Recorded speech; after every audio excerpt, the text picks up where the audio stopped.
Former Vice President Joe Biden heads to Iowa this morning after launching his campaign for the Democratic presidential nomination. Biden held his first rally yesterday in the swing state of Pennsylvania, reaching out to traditional Democratic voters. Ed O'Keefe covered that rally in Pittsburgh. Ed, good morning, although I also heard him mention independence. That's right, he did, absolutely. The Biden campaign has just released a video using President Obama's words and voice to tell the story of Biden's career.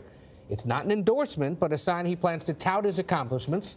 And back out on the campaign trail for himself for the first time in about a dozen years, Biden went hard at President Trump. Donald Trump is the only president who's decided not to represent the whole country. The president has his base. We need a president who works for all Americans. In his first campaign rally, Biden was clear about the need for Democrats to win back Pennsylvania. If I'm going to be able to beat Donald Trump in 2020, it's going to happen here. In 2016, President Trump pulled off a surprising win in the state that voted for Barack Obama in 2008 and 2012. I make no apologies. I am a union man, period. Biden's strong support with working-class Americans and labor unions could be key to also winning back Michigan and Wisconsin, two states that went Republican in 2016. The stock market is roaring, but you don't feel it. On the economy, the former vice president made an emotional appeal. There was a $2 trillion tax cut last year. Did you feel it? Did you get anything from it? Of course not. Of course not. All of it went to folks at the top.